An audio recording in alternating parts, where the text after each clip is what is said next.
There has been a lot said about other matters. Here is Indonesia. It is a clear issue before this House. We have done precious little by way of actual active help. We are not in a position to do so.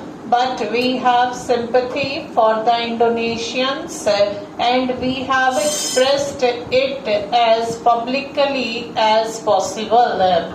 Because we give our sympathy and some degree of help to Indonesia and because this offends and irritates some of the major powers of the world, are we to withdraw that help? Are we to submit tamely and say no, this might irritate this power or that? For it does irritate this or that power and there is no doubt about it.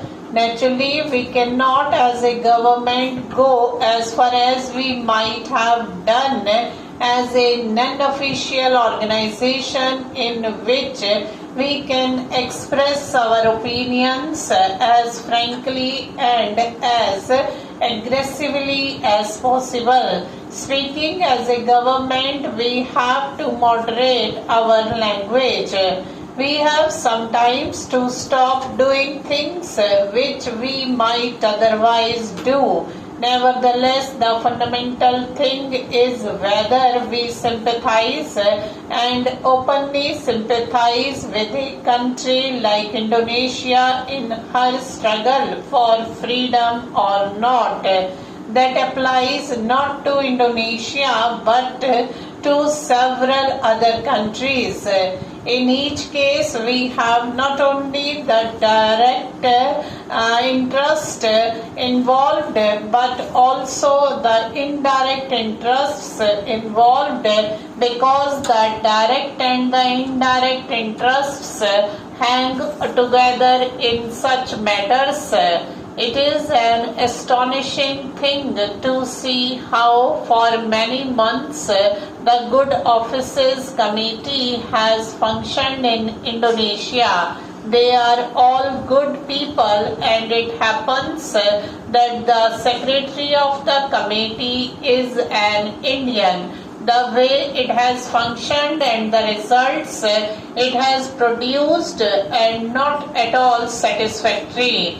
If this House is dissatisfied with what the Security Council has done this year or considered in regard to Kashmir, they would be still more dissatisfied, I think, if they considered the Indonesian Good Offices Committee's work. Unfortunately, their approach to such problems is an approach with which this House cannot agree on account of our past traditions, on account of our ideals. I am not talking in terms of this bloc or that bloc. I am talking independently of the blocs as they have appeared on the world stage. We have either to pursue our policy generally within limitations or give it up. The problem before us was that if that veto was removed by a vote or decision of the United Nations, there was little doubt that the United Nations would cease to be that very instant. That was the choice. It was not a question of liking the veto on behalf of India as on behalf of many countries. It was stated openly that we disliked the veto and that it should go. It was pointed out, however, that this could only come about by some kind of general agreement. We agree with what my friend said that the United Nations, in spite of its failings and weaknesses, is something that is good. It should be encouraged and supported in every way and should be allowed to develop into some kind of world government or world order. Therefore, we instructed our delegates not to press the question of the veto to the breaking point and to say that although we did not like it, it should remain there so long as it could not be removed by some kind of agreement among the major groups involved. In that way, various questions come up and each question has to be considered on its merits.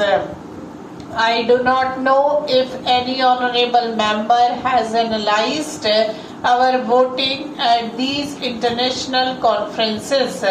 It would help them perhaps to appreciate the scene better if they look up any one of the major issues during the last year at the United Nations or its various committees and councils and find out what India had done.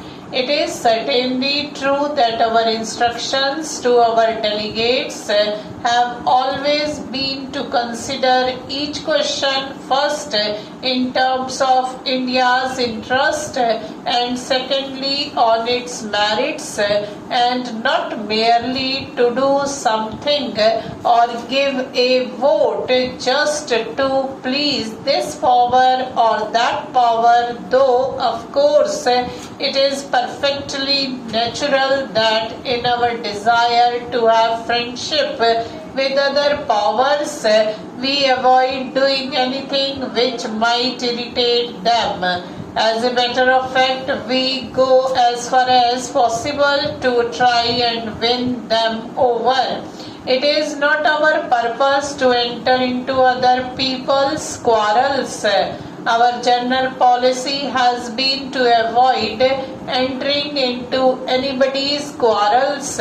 If I may say so, I have come more and more to the conclusion that the less we interfere in international conflicts, the better, unless, of course, our own interest is involved for the simple reason that it is not in consonance with our dignity just to interfere without producing any effect.